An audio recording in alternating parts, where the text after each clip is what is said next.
A very good morning to everyone present here. Honorable Chief Guest, Professor KVS Harigaru, Dr. TSN Murthy Garu, Dr. K. Venkateshwar Rao Sir, Principal of Sir C.R. Reddy College of Engineering, our beloved HOD Sir, Dr. T. Venkateshwar Rao Garu, Senior IEEE Member, Sir C.R. Reddy College of Engineering Student Branch Counselor, our esteemed staff members, Dr. R. Satish Sir, IEEE Faculty Coordinator, Dr. PHS Tejamurthy Sir, IEEE Signal Processing Faculty Coordinator, N. Lavanya Ma'am, IEEE Women in Engineering Faculty Advisor, and my dear friends. I welcome you all to the inauguration of IEEE Signal Processing Chapter. I am Kirti, a student of Sir C.R. Reddy College of Engineering from the second year Electronics and Communications Department. I am extremely overwhelmed to get this opportunity to address you all on this auspicious occasion. Let us all start the event by prayer song.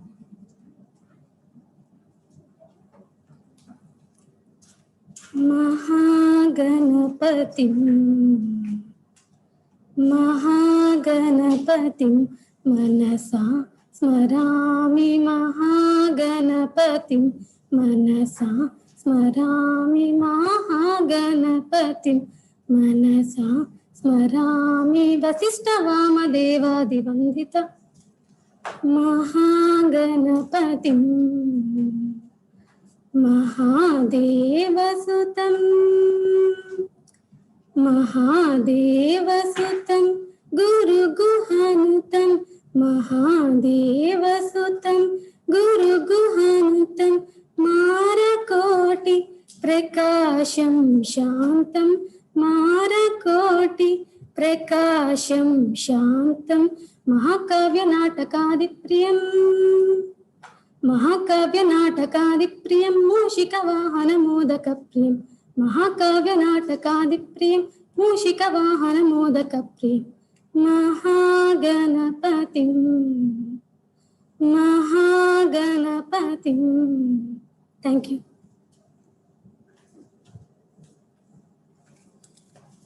Now I call upon Gayatri of 3x4 ECE to deliver a speech on introduction of signal processing.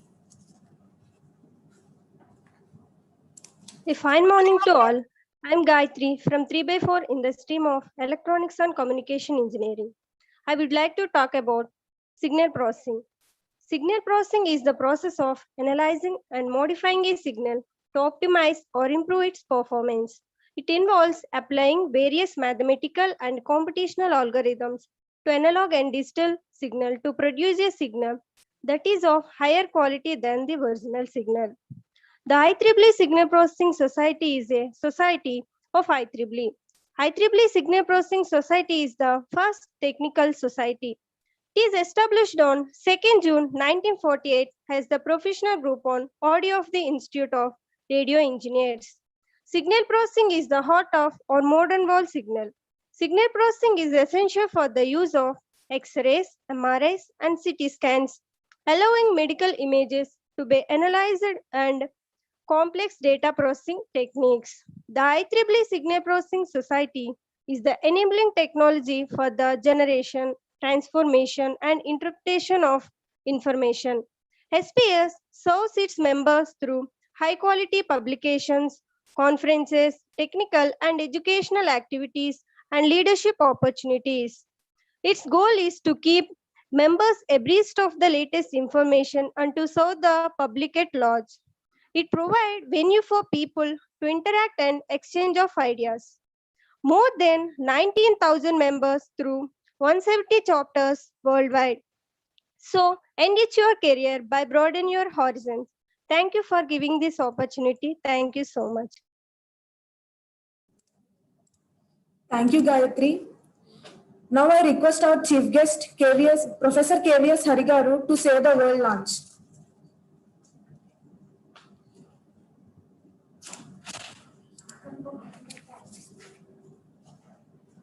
Launch.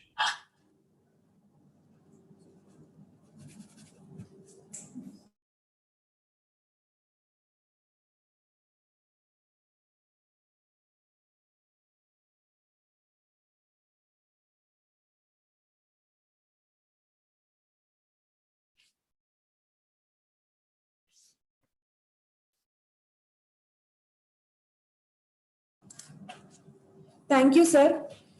I request Sarthi, the webmaster of Signal Processing Society, to introduce our website.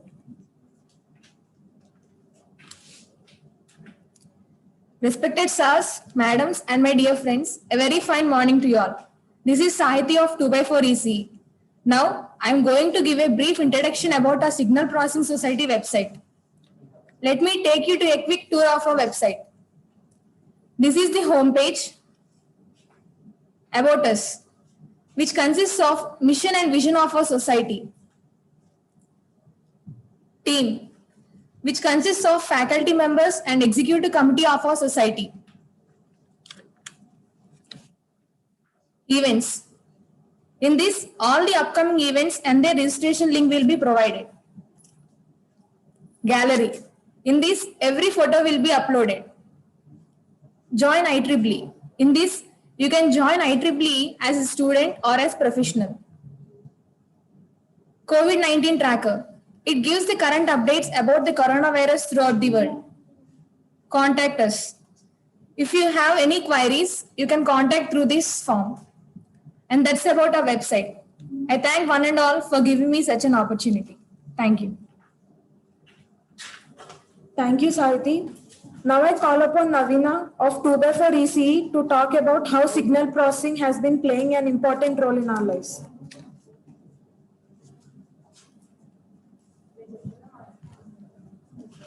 Thank you, Kirti. Good morning, everyone.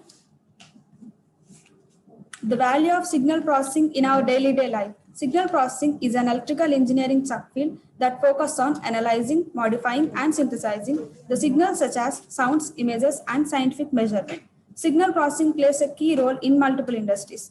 In signal processing, future jobs are not defined or restricted to a single professional area. Healthcare sectors plays a wide role, like signal processing is essential for the use of X-rays, MRI scans, and CT scans. The most accelerating new movies are made possible by multi-resolution signal processing in digital cameras.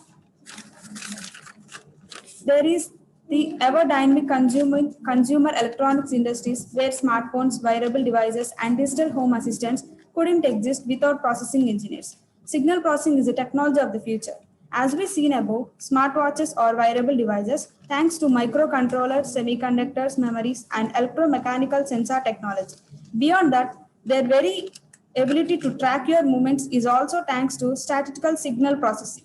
Coming to healthcare centers, X-rays, CT scans, and MRI scans, signal processing isn't only contributing to future medical breakthroughs, it's been helping medical professionals for years. Advance in medical imaging allows the doctors to diagnose disease before they spread without having to physically look inside the patient. And coming to digital cameras and digital assistants, to recognize your speech and decipher what you're asking, these assistants rely on audio signal processing technology. Signal processing can serve a social purpose. The new configurations can lead signal processing to reinvent itself in order of connection with techniques from distributed computing, optimizing, or machine learning. Signal processing engineers are the brains behind the digital assistant's ability to tune out interfering noise and receive your comments. It's all about contributing the signal processing engineers towards the world. Thank you. Thank you, Navina. I request Gopichand Ramdat of 4x4 ECE, the chair of IEEE Signal Processing Society, to explain the roles of Executive Committee. Good morning, everyone. This is Gopichand Ramdat, 4x4 ECE of Department of Electronics and Communication Engineering. Now, I would like to share the responsibilities of Executive Committee. Firstly, I want to say about the IEEE. The IEEE's first society is the Signal Processing Society. It's the world's premier professional society for signal processing scientists and professionals since 1948. Signal processing is the enabling technology for generation, transformation, and interpretation of information. IEEE is the world's largest technical professional organization dedicated to advancing technology for the benefit of humanity. This concept is seen within the greater framework of team. Executive committee traditionally consists of chair, vice chair, secretary, treasurer, and webmasters. Chair. The chair provides the leadership and guidance to the other society volunteers and ensures that the society activities are focused on increasing member engagement and satisfaction. The duties of chair include oversight of all activities, enforcing the society's constitution by laws and policies. Vice Chair. Vice Chair is the second most coming to the technical departments. And for our department, Vice Chair is the Gayatri of 3/4 EC of Department of ECE. She is to take the under control of all the meetings and she have to be in the technical department. And coming to the secretary, Hamalata is the Hamalata is the secretary of 3/4 EC of Department of Electronics and Communication Engineering. She used to take the meetings and she have to inform all that the monthly meetings and have to take the information from everyone and what the technical events have to be conducted or non-technical events have to be conducted. Other one is treasurer. The responsibilities of treasurer are preparing and maintaining the reports on all financial matters. The treasurer is an important member of the section leadership team. The responsibilities of treasurer include working with the section leader in developing a budget, keeping records of financial data up to date, reporting financial status of the monthly meeting section. The webmasters uphold, coming to the webmasters, the webmasters uphold a optimum user experience as the core criterion for design, content, and related site decisions. They comply with guidelines established in this document and related IEEE policy. Thank you.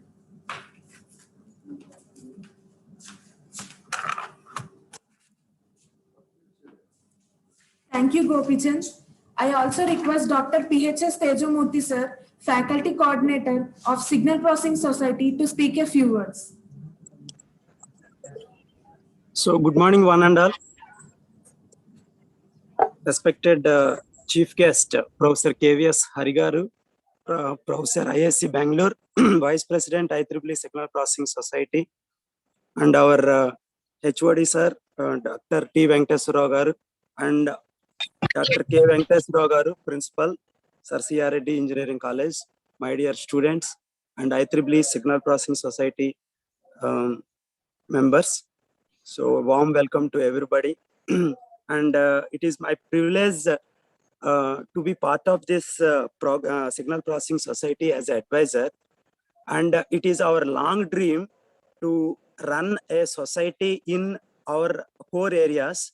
So we have been concentrating on IoT and other applications earlier, but it is our dream to start a core signal processing, VLSI, and all these things. The students are also so much interested to work in this area, but earlier we could not be able to guide them properly. But by this society, after establishing this, and with the help of today's topic is also the career opportunities in signal processing area. I am very surprised that the students are showing a lot of interest in core side industries like signal processing, VLSI, etc. But this is only the starting point, I hope. And in future, definitely, we have to concentrate more on our core area, and plenty of opportunities are there in this area. And I must congratulate Gopichand and his team. So thank you very much for giving me this opportunity. And I must thank Professor KVS Harigaru also for accepting this invitation.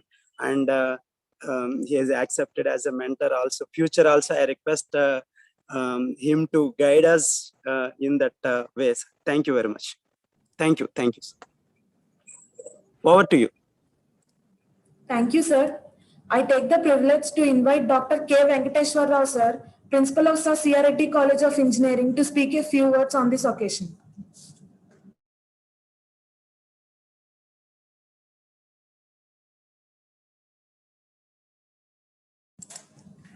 Sir, please unmute your mic. Respected Chief Guest of the Day, Dr.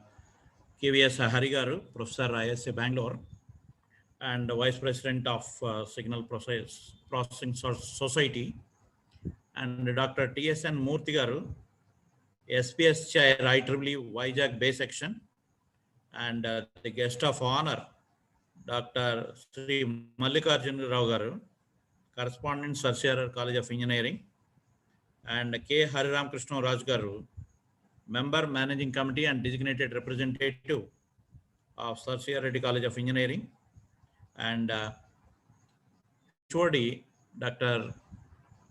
T. Venkateswara, and coordinator of this entire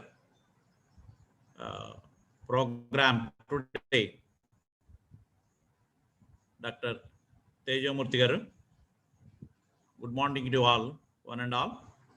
I'm very happy and delighted to be here today on this occasion of starting of the Signal Processing Society, a student branch.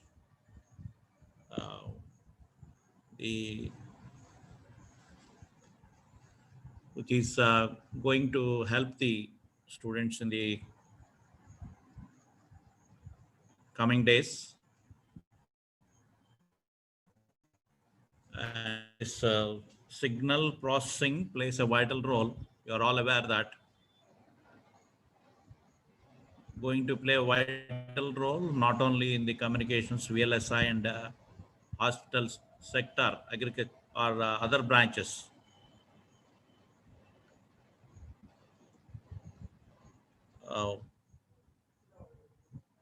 I wish all the students to participate in all the future activities and enhance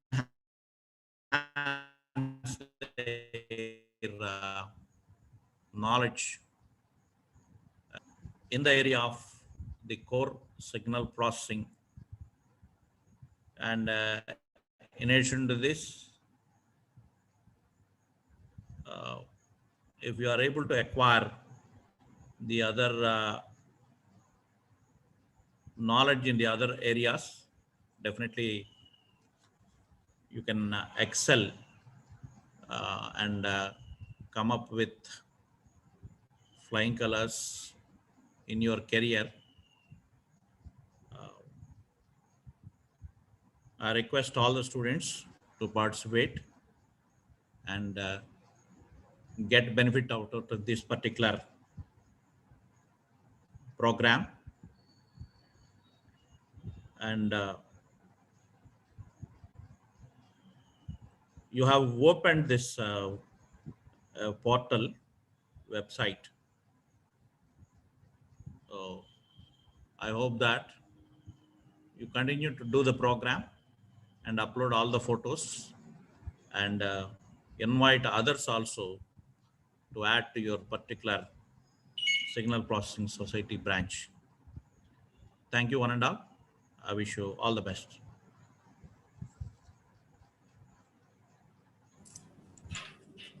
Thank you so much, sir. I request you, Dhanyasri of 2x4 ECE, to take the opportunity to introduce the chief guest of this delightful morning.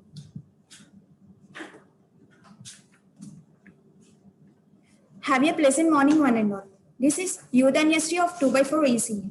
Now I'm going to introduce our chief guest, Professor KVS Harigaru, who received the BE, MTech, and the PhD degrees from Osmania University, IIT Delhi, University of California, respectively.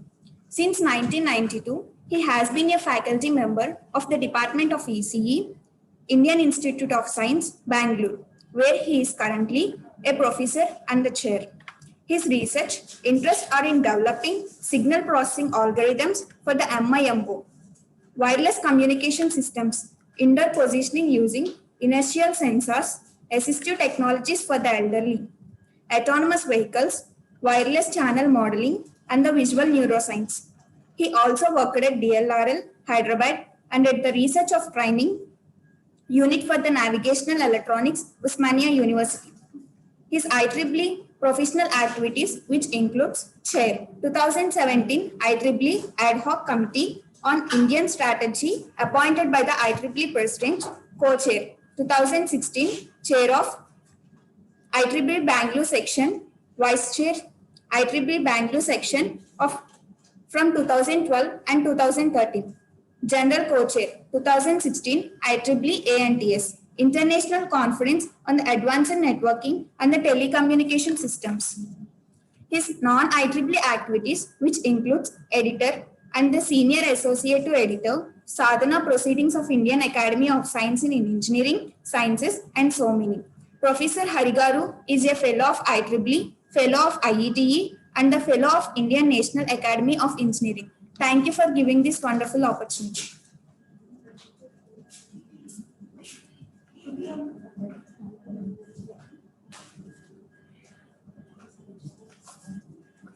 Thank you, Danya. I sincerely welcome our HOD, sir. I take the opportunity to invite our HOD, sir, Dr. T. Venkateshwar Garu, Senior IEEE member and Student Branch Counselor, to talk a few words.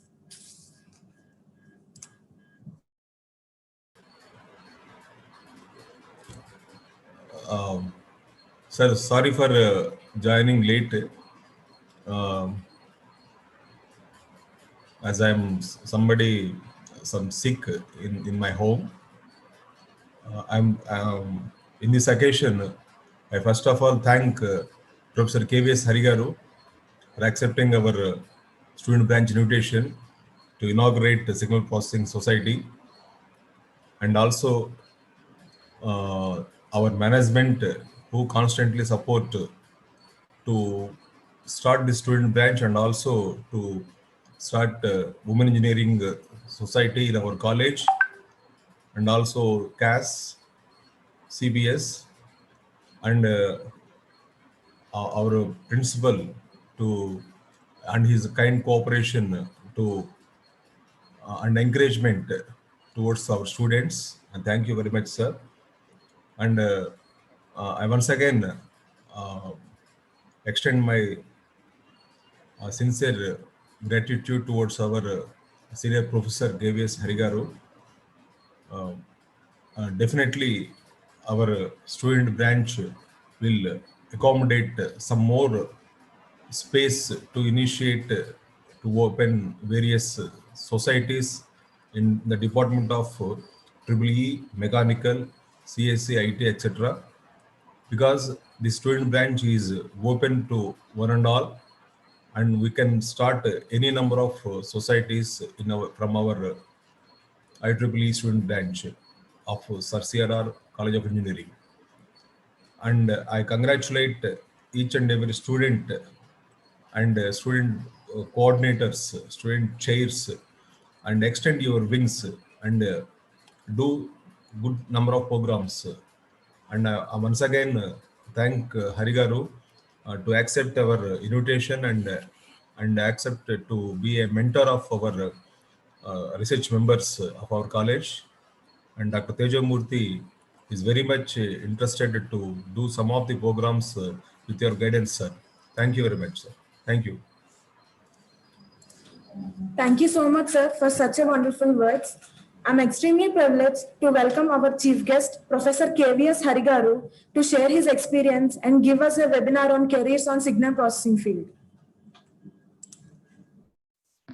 Okay. Hello, everyone. Very good morning. First of all, I would like to thank the organizers of this event for giving me an opportunity to share my thoughts. Congratulations to the management of the Sir C.R. Reddy College of Engineering for starting the IEEE Signal Processing Society Student Branch Chapter. Welcome to the global network of student branches of the Signal Processing Society. In particular, I would like to thank all the student volunteers and student members of the Signal Processing Society who are now office bearers of this student branch chapter. So congratulations. I'm very happy to see that almost everybody who made the presentations were women, and I'm very happy about having a lot of women being part of this activity. So special thanks to Professor K. Venkateshwar Garu, Principal, Professor T. Venkateshwar Garu, HOD, Professor PHS Tejo Murthy, Faculty Advisor, Professor TSN Murthy, who is the Chair of the Signal Processing Chapter in Vizag Bay section, all the faculty members, all the students, and the guests of honor for this event. A very hearty congratulations and a heartfelt thanks for allowing this Signal Processing Society chapter to take shape. So what I will, usually I give a technical talk, but on the advice of the request of the student branch chapter, they wanted to know what are the careers in signal processing, or what are the career opportunities. So I'll have two small presentations. One is about the career opportunities as we see, and the other one is about how Signal Processing Society can help students in their journey. So let me see if I can share my screen.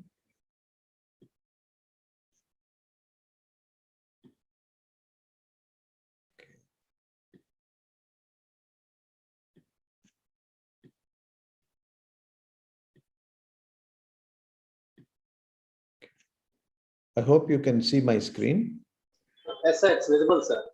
Okay, fine.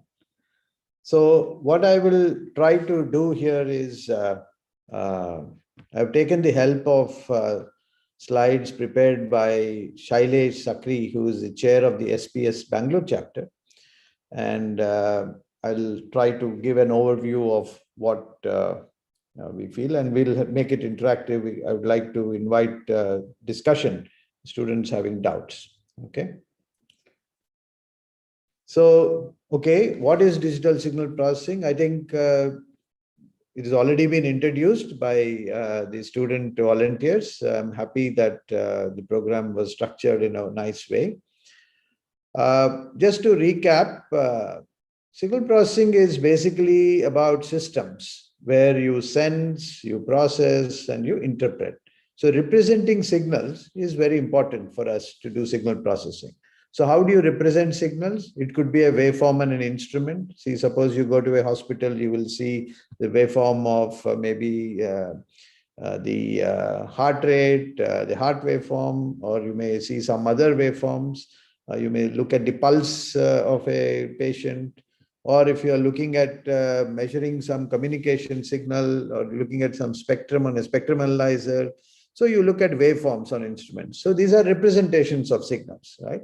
You can see it on instruments, computer screens, you can be on paper. This whole slide is a signal, right? It is, you have intensity patterns and color patterns, which that is how a signal is represented. Okay. Then with all these signal representation, the other thing which we have learned is how to represent them in a mathematical way, right? So we need to use mathematical expressions. So suppose you see a sinusoid, you will say, okay, it can be written as a sine function or a cosine function, or maybe a rectangular function. So these are mathematical expressions which we learn how to represent signals. So there are physical signals, there are visual signals, and then you try to represent them in mathematics. Now, the next step, of course, is the processing part, right? You want to process signals. So that means like manipulation or use transforms, etc. So again, if you want to process signals, you can use instruments, right? You can use instruments to process the signal, correct? So let's say you have your headphones, you have your audio, your cameras, they're all instruments which process the signal. They give you some, they modify the raw signal and then give you something. Maybe effects, maybe audio effects, maybe something else, right? So you modify. So you can build devices, gadgets, instruments, you may call them, to process the signals. But how do you process those signals? I mean, you have to, again, use mathematical tools. So mathematical tools like the Fourier transforms, the convolution, etc., filtering, all these aspects is what the mathematical tools you use. Finally, the most important is the interpretation. Okay, so you want to interpret the process signal. So suppose somebody writes, let's say, handwriting on a, does not write properly on handwriting, but if the signal processing algorithm can decode what was written, right? Suppose you decode what it was. So maybe you can say that I have recognized what was the signal written on a paper, and how do I convert it and understand what it is. So it could be spoken words in speech, right? Right now, you as a human being are able to understand what I'm speaking, but you may want a machine to understand what I'm speaking. Suppose there is a patient who is unable to speak properly due to some disease. Then is it possible for us to do manipulation and understand what that person is saying, right? Similarly, objects in images and videos. So you want to, let's say, come up with some automated autonomous vehicles you want to build. For that, you would like to understand what are these objects in a scene, right? So you want to look at objects in images and videos. Maybe you want to look at abnormalities in biomedical signals. Do you have a heart disease? Is something else not working properly? Are your eyes okay, right? Of course, earthquake signals and so many things are there. So in a sense, signal processing is about looking at some physical world, trying to sense these signals. So in order to process, you have to first represent. So you have to build mathematical tools.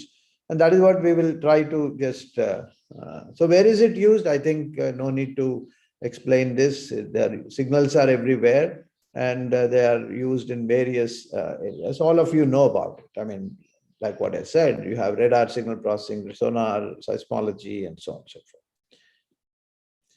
So if you want to understand signal processing, as we just discussed, so you can look at the bottom rectangle of this slide, which are theoretical concepts, right? So you first understand the mathematics of it, you understand how to derive things, you understand how to manipulate, how to use transforms, how to use filters, how to use linear time invariant systems, maybe nonlinear systems, how to do decimation in time, how to do interpolation. All these are mathematical principles which you can use to understand the theory of signal processing, right?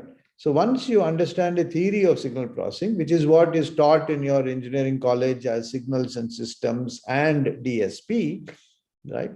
Then what do we use theory for? Right? Ultimately, we have to use this theory. Theory is only a mathematical vehicle for us to do something, okay? For us to build things, for us to impact the technology, what we are using, right?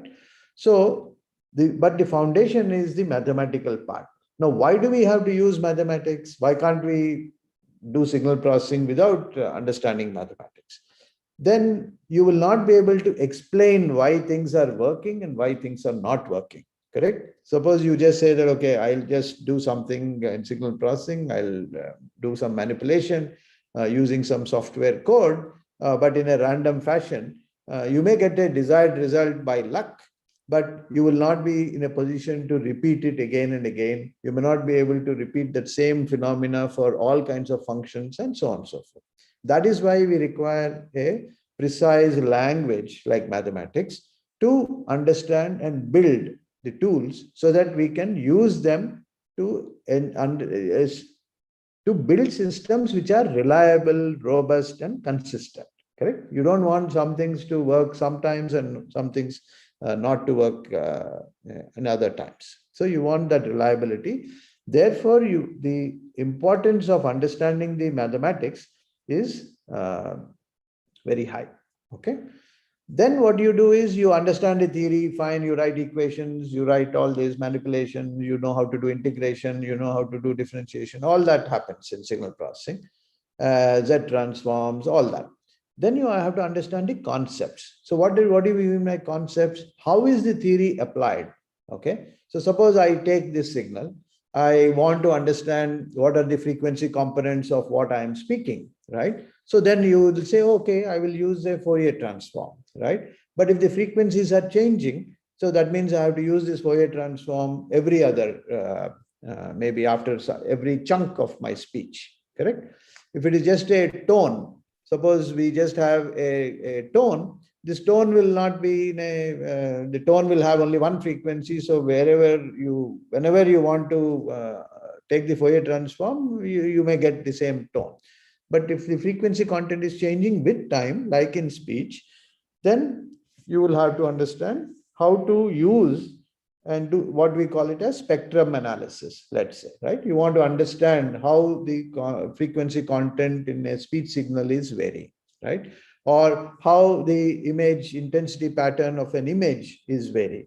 So these are concepts you build using the mathematical foundational tools, some blocks, using the mathematics. Once you do understand this concept, you have to put it into practice, right? So what do you do in practice means I want to build something, a system, maybe it could be a software system, it could be a hardware system, an embedded platform. You should be in a position to use these concepts and implement in a code, right? Software code. Like MATLAB is one. C, C++, Java, now Python is very useful. So you would like to code that. So as a signal processing engineer, you should be aware of the mathematics. Mathematics tools will build you the concepts, right? And that concepts you have to put it into practice. And at each stage, there will be a set of assumptions you will make and a set of constraints you will encounter. So if you look at the structure of signal processing engineering, right, you can choose to be a research scientist. Okay, so what do we mean by a research scientist? You want to solve real world problems that can be realized. Okay, so a research scientist will mostly work on the theoretical aspects of it. Can I design a new system, a new transform? Can I can I invent a new transform? Or can I invent a new concept in mathematics, where using mathematics to tackle some signal processing problem or a signal processing idea, or to process a signal itself. I have, let's say, 10 signals from a body. I monitor my pulse rate, I monitor my heart rate, I monitor something else. And then how do I combine them, right? You want to do research so that you build these algorithms using your mathematical ideas and concepts, okay? And you sort of implement them and look at it. You're not worried about whether you will build a product or you will build something, okay? Now, this is purely research. That is, you work on developing new mathematical tools for signal processing. The applied scientist or a DSP engineer is more interested in actually implementing solutions, right? So when I say that let's say you want to, I'm giving this lecture live, correct? So what does it mean? I am speaking in Bangalore and you are remotely several hundreds of kilometers away, and you are able to listen to me in real time, correct?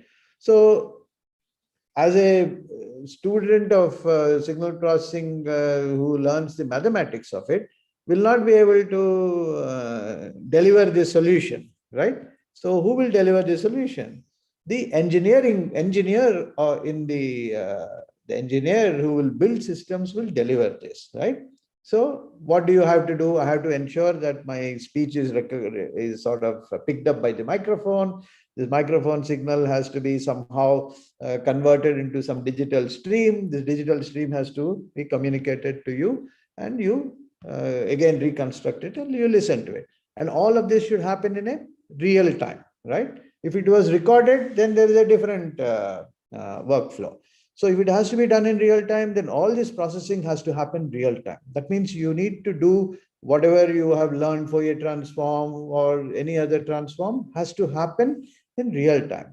So that is the engineering part of it. It is easy to write an equation. You just write an equation, and then how do I generate a sine wave? How do I decode a sine wave? How do I process that?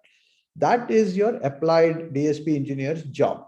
If you're excited about that, then you can become a DSP engineer, right? Then that is maybe MATLAB, C++, like that, correct? But you actually have to build a system. Let's say you want to build a hardware. Then that is called a DSP firmware engineer task. Basically, you need to put together all these signals together, put it on an embedded platform, and make it work in real time. Okay. So this basically is a broad categorization of how DSP engineering happen. So suppose you have a company, you want to have a company or have a product company. It could be Amazon, could be Apple, it could be any other Sony or whatever. So they will have some people who will be worrying about the research part, who will take a real world problem. Like now we want to conference, right? We want to do video conferencing. So somebody will say, okay, fine, this is what you have to do. Then this applied engineer will say, yeah, we have to put these blocks together. And then the firmware engineer will say, oh, okay, this cannot be done in real time if you don't make a chip out of it. Okay, you want to put this algorithm on a chip so that it will be faster. On a regular PC, it may take more time. You may not be able to do it live. So these are things which happen in a company or in any research lab, etc., which is building products and prototypes. So you need people who are good in the mathematical part. You need people who are good in this software programming, who will convert these equations into something working. And then you have somebody who will take that software code and make it run on a hardware platform, right? Or to make a chip out of it, or to make it run on a chip, right? So this is basically what it is. So what are the challenges as a DSP engineer? And remember that everybody is important in this whole system of building a product. Okay, one should not feel that if you don't do mathematics, then you are not good, or if you do software, that you are great. Nothing like that. Everybody is important. It is like a building block. Everybody is important here. So it all depends on your liking, okay, and your ability. You may be interested in doing mathematics. Yeah, please go ahead and start learning more about it. You may be interested in writing programs and showing that this mathematics works. Then you should pursue that. But for everybody, all these are important to know, because when you're working in a team, you should understand the difficulties and the strengths of the other person. So this slide sort of says that previously signal processing engineers dealt with different kinds of math tools, complex hand calculation they used to do, the filters they were used to build passive components, and they were not so reliable, okay, because the devices were not accurate.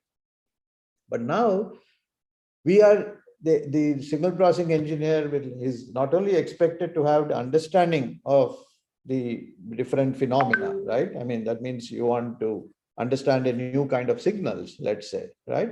But you should also start looking at being an architect for one's own algorithms, okay? So that means you need to understand all these three a bit. Some people may focus on something, that's fine, but you should be aware of these things, right? So the engineer should look at how to use these signals arising from executing this CRISP algorithm. That means you can't write a code which is 1,000 lines or 10,000 lines, which will take, let's say, 5 minutes to process my speech to get to come to you. Then it will defeat the purpose, right? So you need to ensure that you have to understand the real-time aspects of it. Okay, so real-time signal processing, and so they have to understand the steps required and also design the processor, right? So you may have to understand that. So an architect, a DSP architect, basically will be told, okay, I need this application to be built, correct? And these are the equations which the research group has given. And this is the software code which has been developed for these modules. Now I want this system, right? So then this architect has to look at it, just like building a house. An architect draws a plan, right? Okay, this is how it should be. You have to tell what kind of you want, 1-bedroom flat, 2-bedroom flat.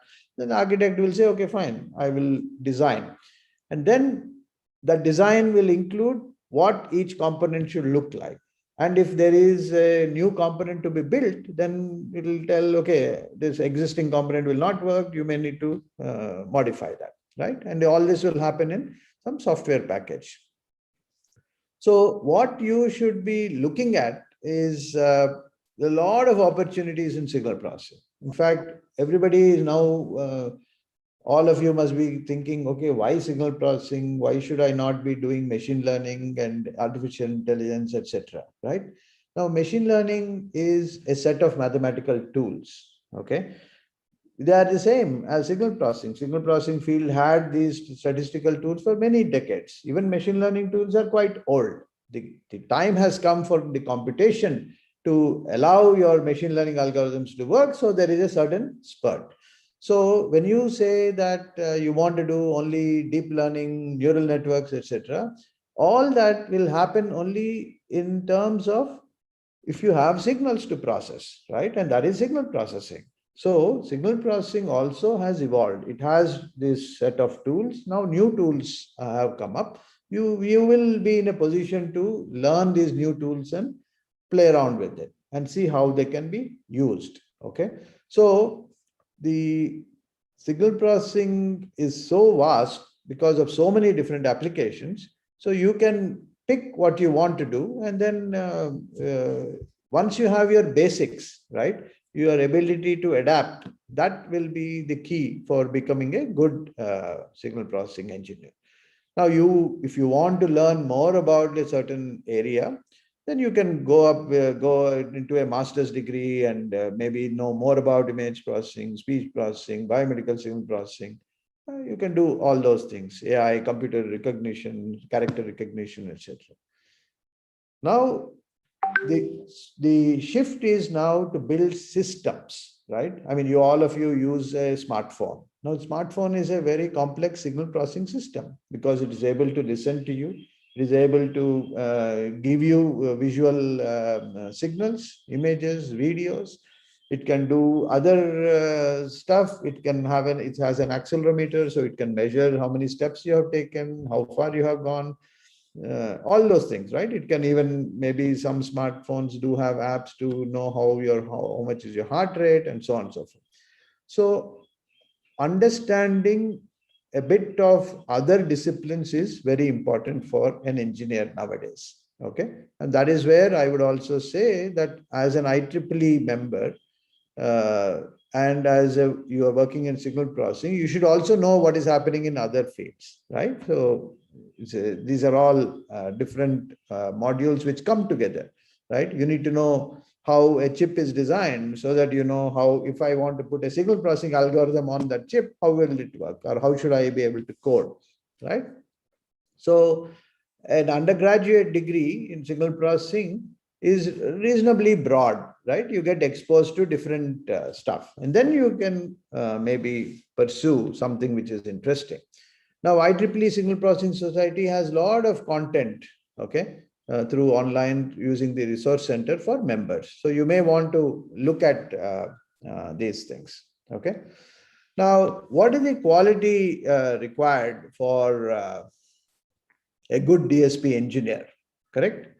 So you should be good in having analytical abilities, okay?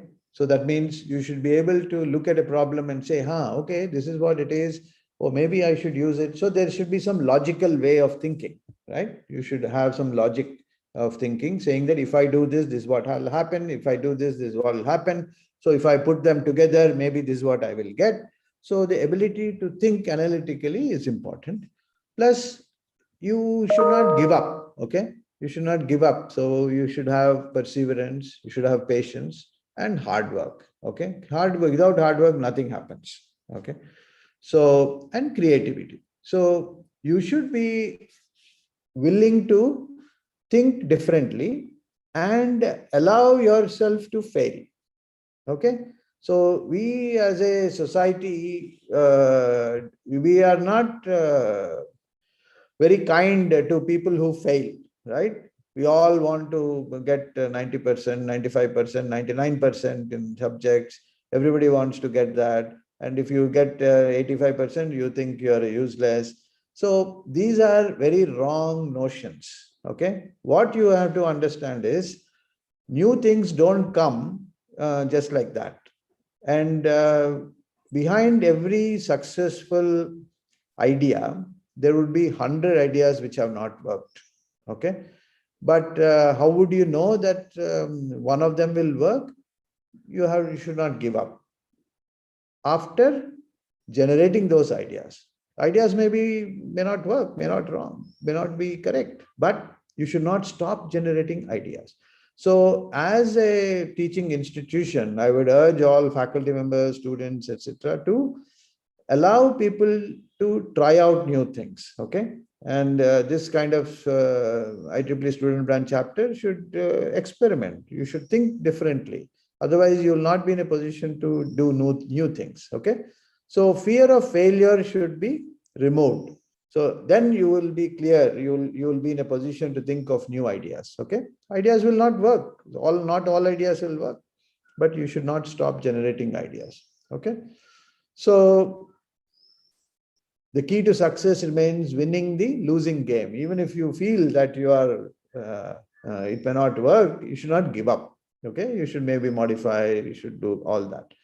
So you should appreciate what you are doing, right? The mathematics is there. There is some beauty in it. You can sort of look at it. Okay, you can understand, okay, how these sine waves, cosine waves, all these things which you studied in school, how are they now actually coming into play in actual systems? Okay, but as I said, algorithms may fail, but that will help you improve. Okay, so if your smartphone is working now, it doesn't mean that it was developed instantly and the first smartphone worked. A lot of failures happened, and only then this became an engineering gadget which you are using, right?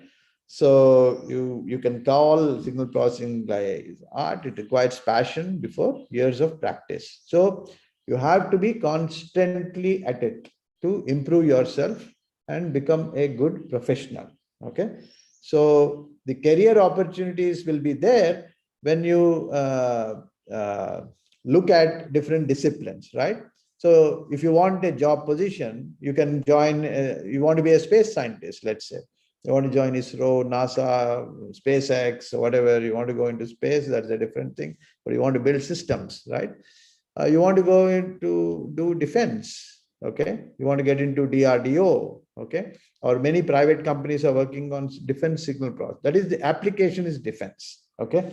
You want to, let's say, build a new infrared camera for night vision, right? Now systems are there, but you may want to build something with new things. Then you have to understand the sensor, you have to understand how this signal has to be processed, you have to understand how to detect objects, how to create scenes. All those things are signal processing. You can learn, be a machine learning engineer. You can do computer vision, which looks at these things. Of course, you can be a research scientist. A lot of companies like TI, Samsung, Harman International, which is an audio processing, analog devices, Intel, all these things. And there are companies which you all know also have a lot of opportunities for signal processing, because ultimately, without a signal, you can't do anything else. Okay, so that is important for you to do. So thank you for this part of the presentation. So what I will do is I will go to the next presentation so quickly, so that, and then I will open up for questions. I hope that is okay with all of you. So let me share one more presentation just to tell you what Signal Processing Society can give you as benefits. I hope you are able to see my screen. So what I would like to quickly tell you is that what is a typical member journey, right? Suppose you are a signal processor. Now you are a student, right? After a student, what is it that you can do, right? What are your opportunities? I thought that is what you also wanted to understand.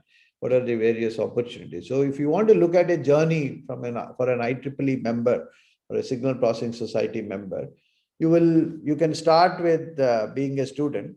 You can do undergraduate, or let's assume you also do post-graduation. But whether you are a student of undergraduate or postgraduate, let us assume that you are a student and you are a student member. From an IEEE point of view, you can be a student member, and then you can be a graduate student member for graduate students. So after that, what is it that you, okay, something happened with this line. So maybe some annotation is happening. Okay, so what is it that you can become? You can become an academic researcher. That means you will want to do your PhD, right? You want to do your PhD, so you become an academic researcher. Or you can go into maybe teaching, which is non-research, but you can still be an academic thing. You may become a project staff. in some large project, like in an R&D lab or something you want to do, but you are still doing academic type of activity, but may not be non-research. That is, in industry R&D, you want to do something. You're not, when I say academic researcher, that means you're trying to go into this building of mathematical tools, trying to prove some theorems, trying to get something. You can be in an academic environment, but you can be a non-research. That means you can build some tools, software tools, etc., for an academic research project. Okay, like a project staff, research assistant, as they call. Or you can join industry, right? We just saw that you can join industry and you can be an industry researcher. So there are labs, research labs in industry who want to do this research, as I said. Suppose you want to join, let's say, an audio company. Okay. Now, in that audio company, as I told you, that you can join a research lab where they will pose a problem. Okay, now we want to build a product where I like surround sound on headphones. Let's say that is a product, right? You want to hear from where the source is coming. Right now, when you put your headphones, the source is coming, you listen to it as if it is coming inside your head. But suppose you want to see that, okay, the source should come in front of me or in the back of me. Now, there are techniques already known. Suppose somebody says, I want to build such a product. I want your next earpods to be able to move sources. Okay. I want to move these sources. Then there will be somebody who will be writing the equations of how to do this, right? So that is an industry researcher. There will be a research lab. So where they will worry about those things. What should be the sampling rate? What should be this? How should I do this? What is the filter I should do? What do you mean by spatial information? Like that. So industry practitioner would be, okay, somebody gives me the algorithm, somebody writes the equations. I will now write a code, a MATLAB code or a C code or a C++ code and do it, or I will put it onto a chip. Suppose somebody designs a chip, I will make that chip out of it. Of course, from an IEEE point of view, you can be a volunteer or you can be an entrepreneur. You may say that, fine, I'll get into entrepreneurship. I'll try to build things, right? I'll try to build things and also make products. And for that, you need to work with people around you. So you may be technical, but you also have this extra responsibility of managing resources, right? Maybe you have to understand the market. You have to interact with people. You may want to do marketing of your product and so on and so forth. And then you become a young professional, you call it. And again, the same thing can repeat. Okay. So after being young professional, you may switch across this, right? But your skill set has to be very, very strong in your foundation. Okay. So if you look at a student member life cycle, what exactly, as a student, you will take courses, you will look for education material, you will look for new technical directions, right? What is the new thing which we have to build, right? And then you, from a need point of view, you may want to write papers, right? You may want to write papers in conferences, right? So you may want to get trained how to write papers, correct? You would like to do internship in an industry or in some other academic institute. And you want to build soft skills. Soft skills means how do you communicate? How do you address? How do you interact with people around you? How do you work in teams? All these things are very important for you to progress and for us as a community, as a society, to build things and to progress, right? So you should be able to interact with people. You should be able to communicate well. And in authorship training, you should know what is plagiarism. If you want to write a paper in a conference, right, you should know what you should not copy from a textbook or from another paper and write it in as if you have written it without giving proper reference or citing. And that is very important.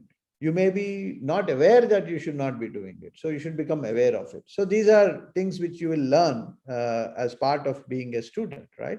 And then you may want to write a conference journal publication. And then you may want to get a job, as I told you, in academia, R&D industry, or you may want to become an entrepreneur. And then you may become what you call as a young professional in the IEEE terminology.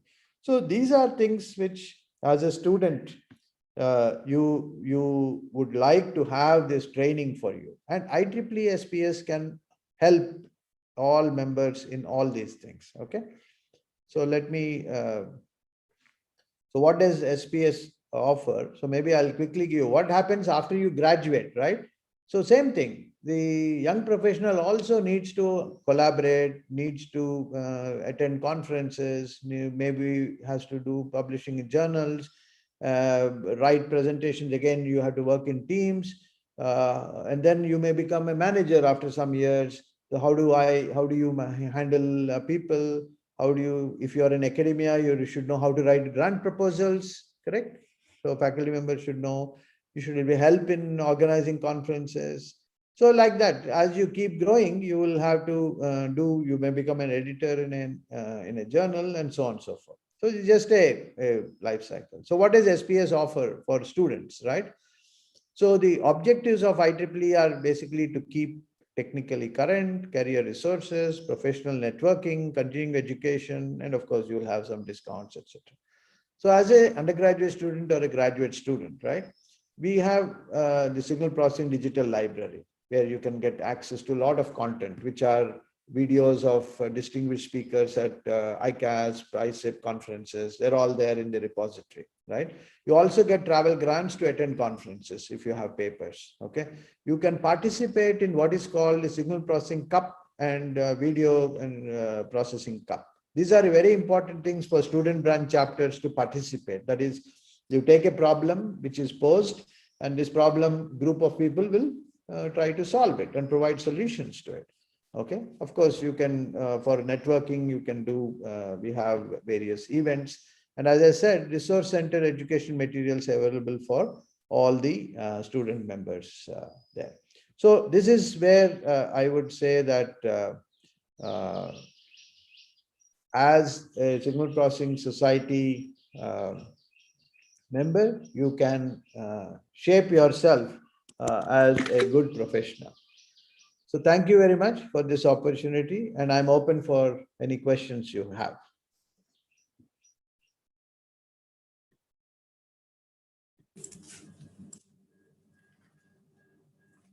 I request everyone, if you have any queries, you can mute yourself or you can post it on the chat box.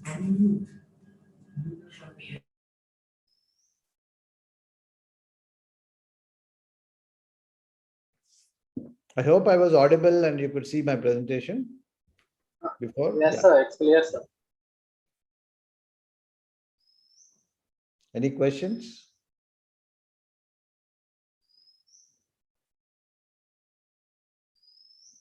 So if you have no questions, it either means you have understood everything or you have not understood anything. I will assume you have understood everything.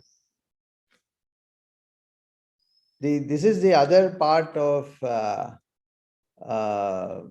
being in an education institution.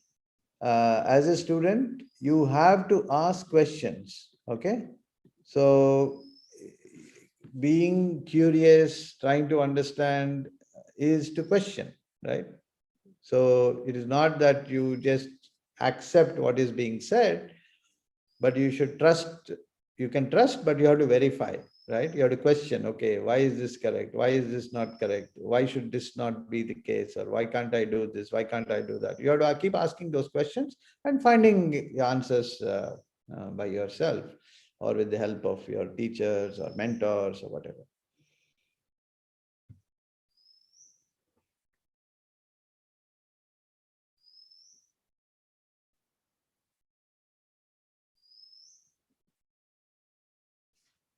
Okay.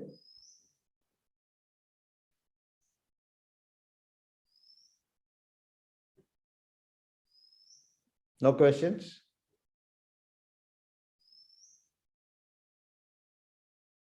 So maybe I will ask some questions then. So maybe the office bearers of this student branch chapter. So first of all, how many Signal Processing Society student members are there in your college? Sir, present 8 members are there. 8. Okay, yes, very good.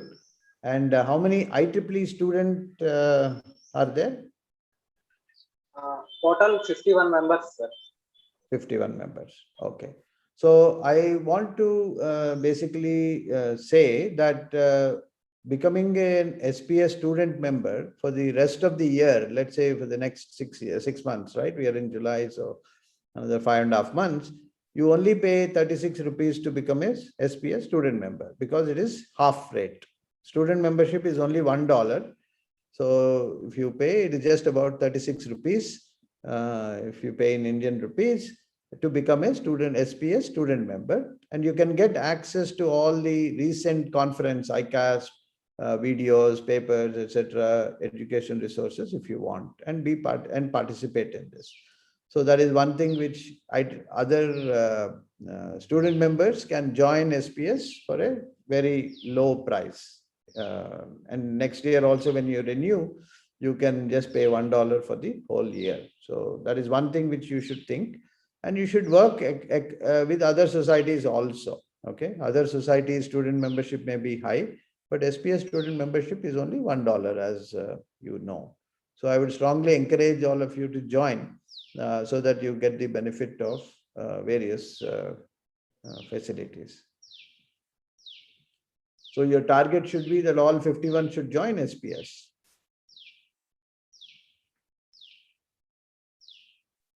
And if you have more people join, you also have an incentive. For every new member next year, you will get $25 for every new member. And maximum $250 you can get as an SPS student branch chapter. So there are a lot of opportunities for you to also get financial support.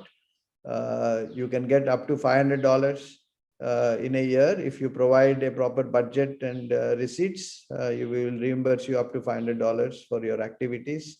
I know that now because of the pandemic, there is no in-person events, but once it opens up slowly, you can conduct small events and even social events. If you want to go on a picnic, that also can be supported, which leads to some technical interaction, right? So you want to have somebody give lectures, augment, all these things are possible.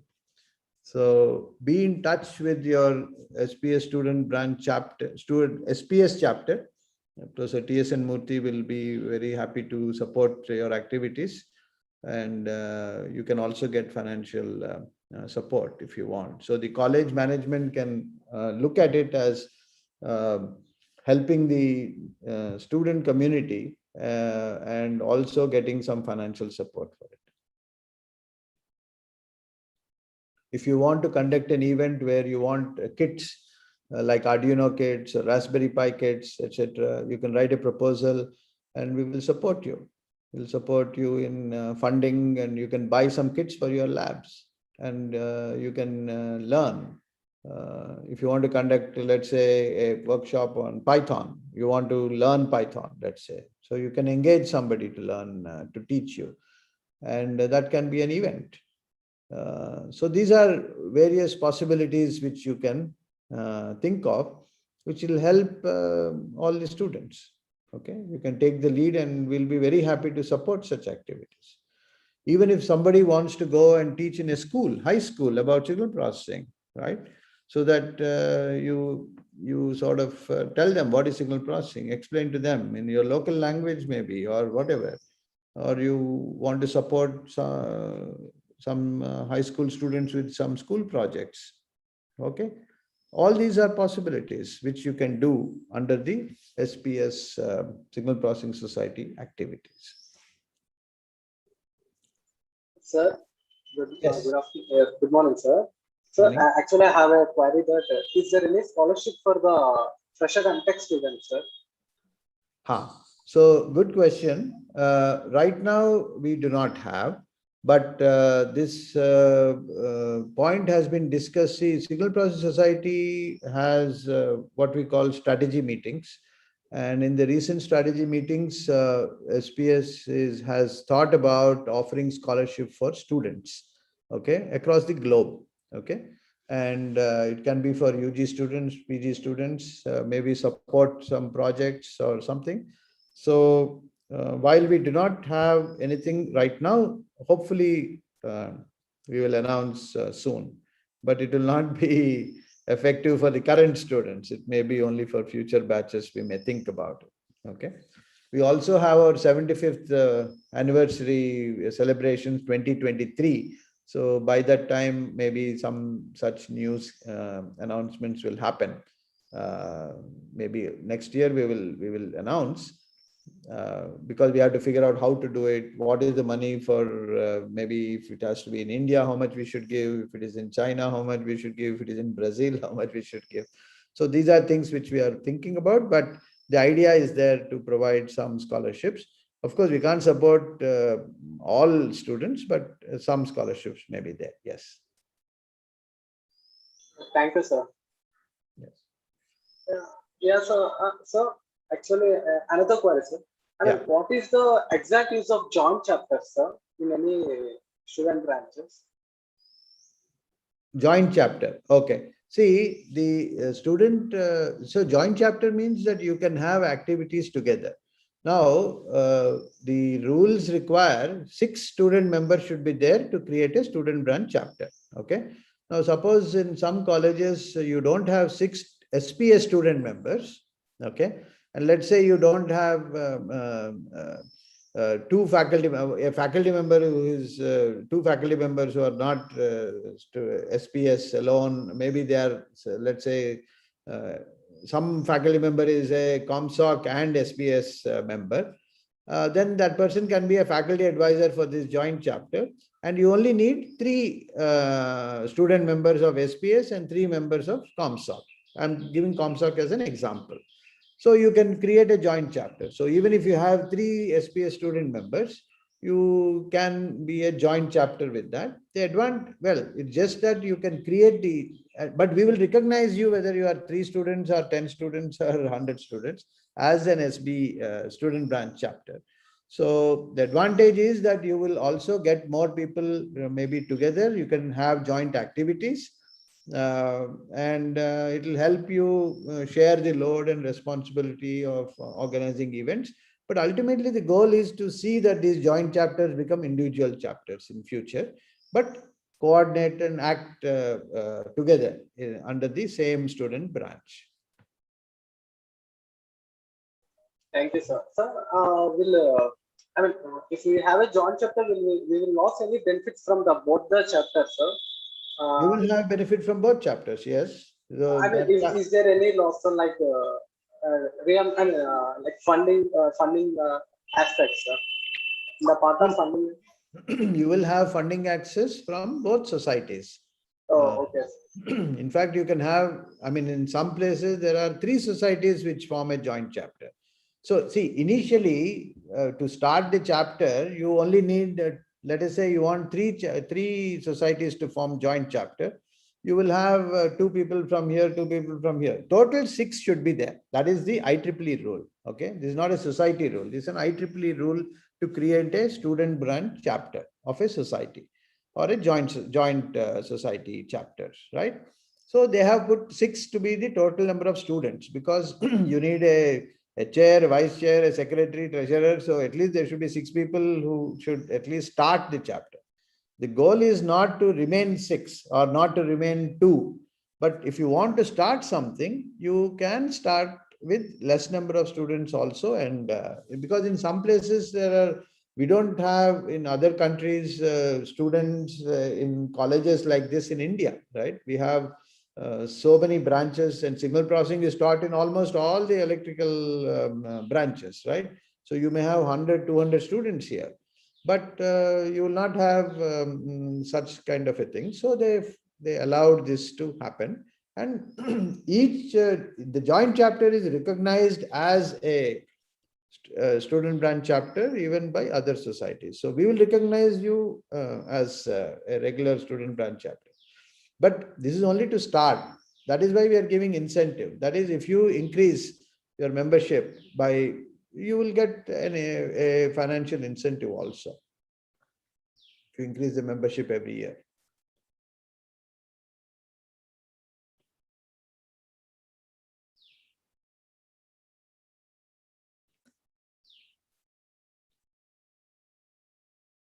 Okay. Any other question you have? Good morning, sir. My name is Navya Bharati. It's really a privilege for all of us to have been acquainted to you, sir. Sir, actually, I would like to choose engineering services as a path to my career. So I would like to know the scope of this particular digital signal processing and the role played by it in that domain. So could you please tell me how this field is related to engineering services? And also, I would be glad to know the experiences that you have related to this. Thank you, Okay, sir. very good. So it is interesting that you spoke about engineering services. So I'll tell you my own personal experience. I wrote engineering services exam also. When I was a student, I was not sure whether I'll become a professor, right? So you do have these questions. So maybe I will show you my journey so then you can understand. But let me first answer your question. So I wrote engineering services and I got into railways. Okay.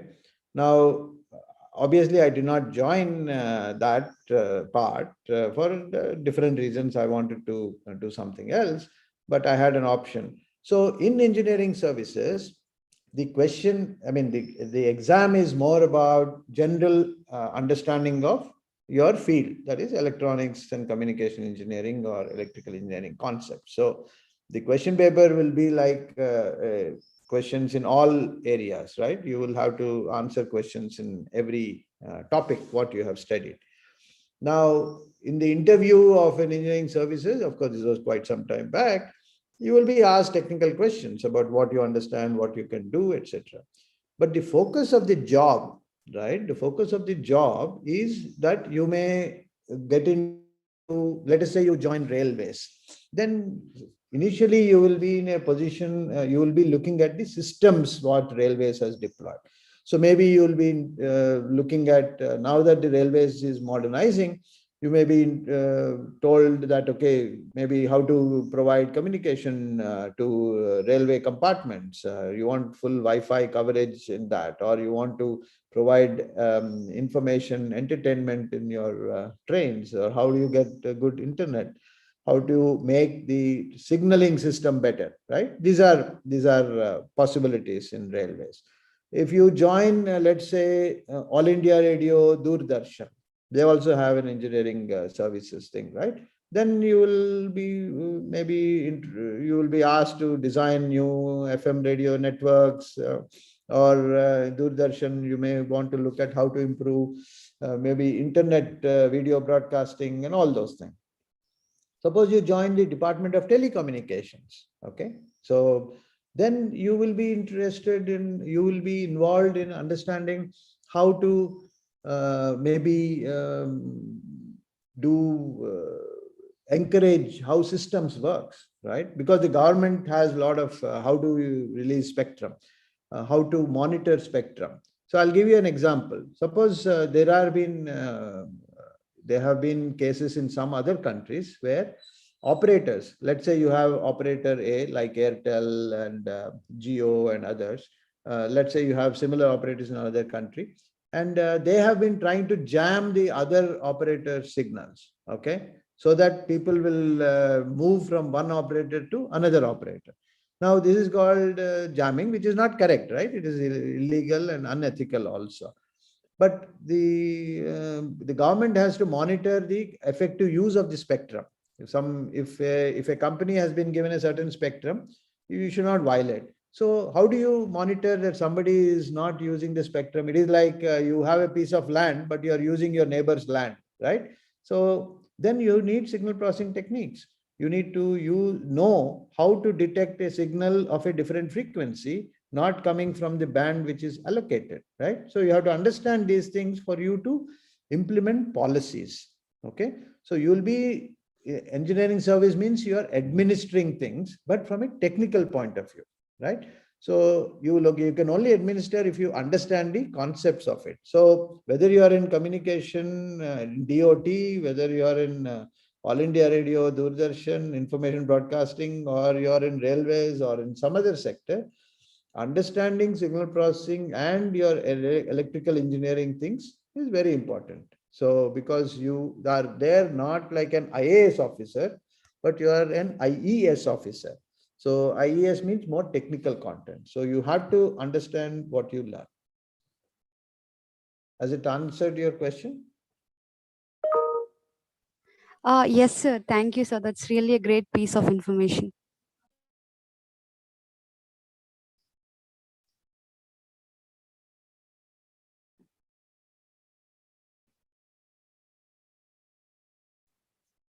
Any other questions?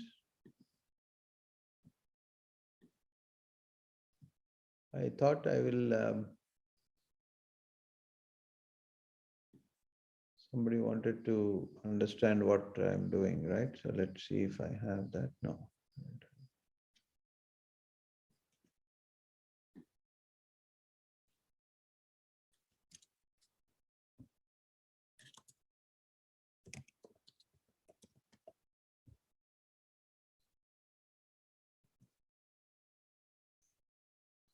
If you want to just look at what my journey has been, just for you to get a feel for it.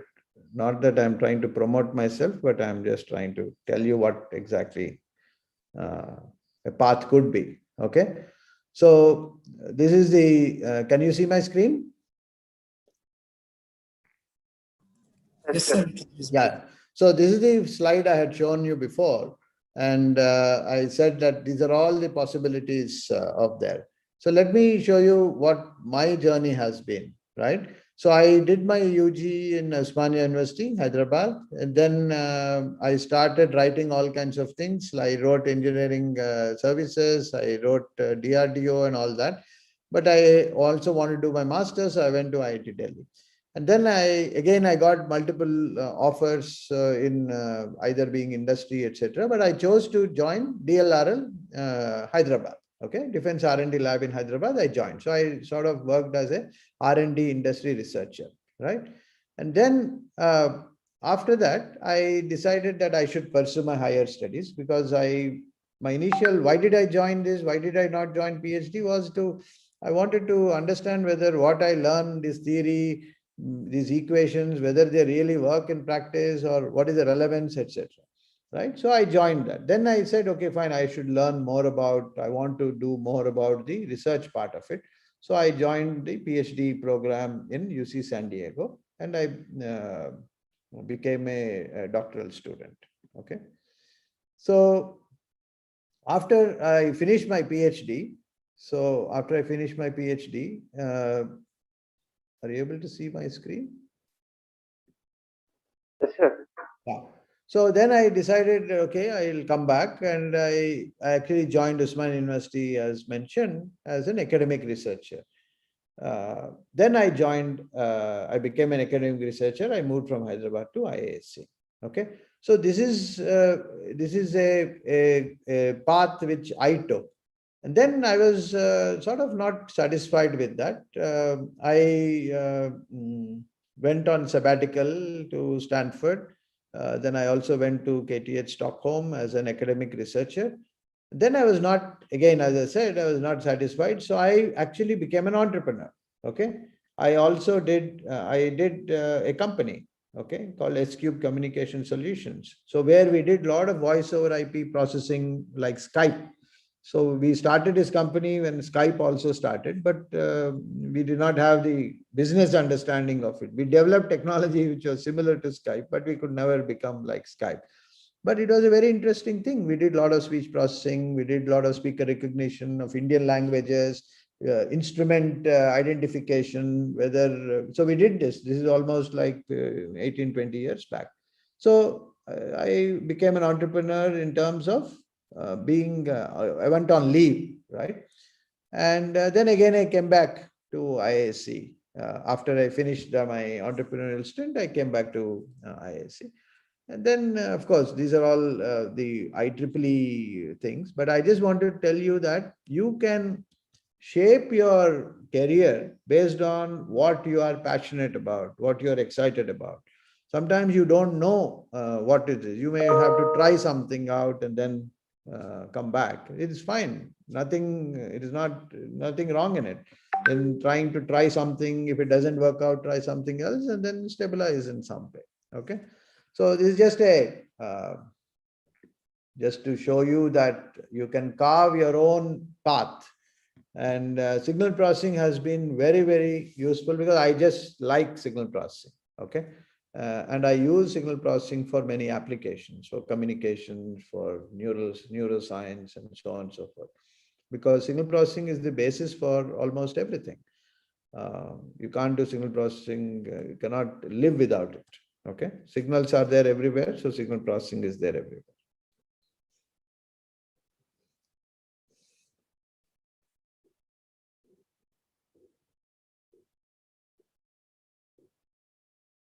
Okay, any other questions?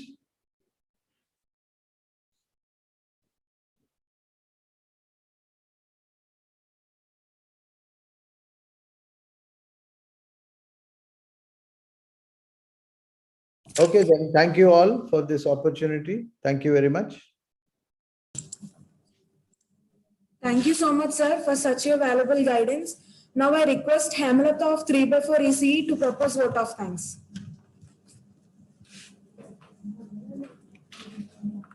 Good morning to one and all. I'm K. Hamlata of 3x4 from Electronics and Communication Engineering. I deem it's a great honor and privilege to propose a vote of thanks on this memorable occasion.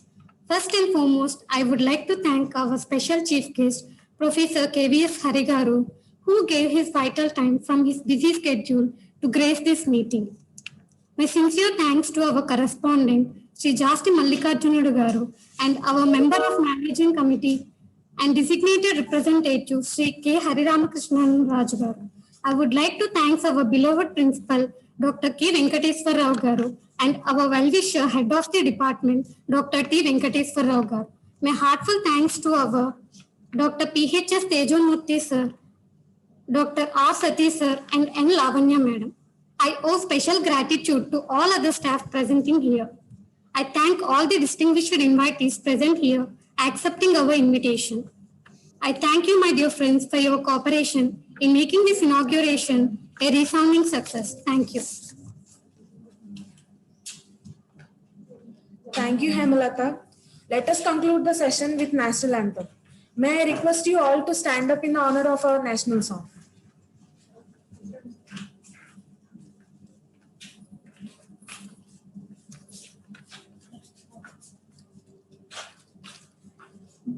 जनगण मन अधिनायक जय है भारत भाग्य विधाता पंजाब सिंध गुजरात मराठा द्राविड उत्कल बंगा विंध्य हिमाचल यमुना गंगा उच्चल जलधि तरंगा तव शुभ नामे जागे तव शुभाशिष मांगे गाहे तव जय गाथा जनगण मंगलदायक जय है भारत भाग्य विधाता जय है जय है जय है जय जय जय जय है जय Hind.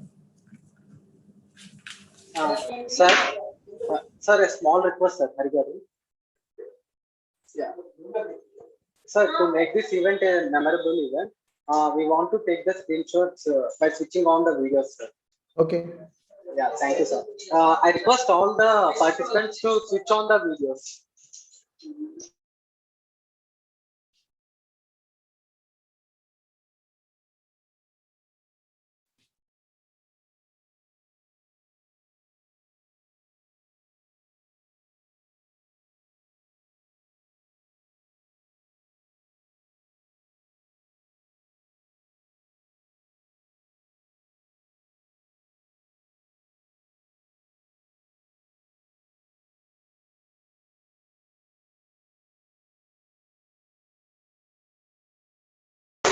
Thank you, sir, for giving us this wonderful opportunity.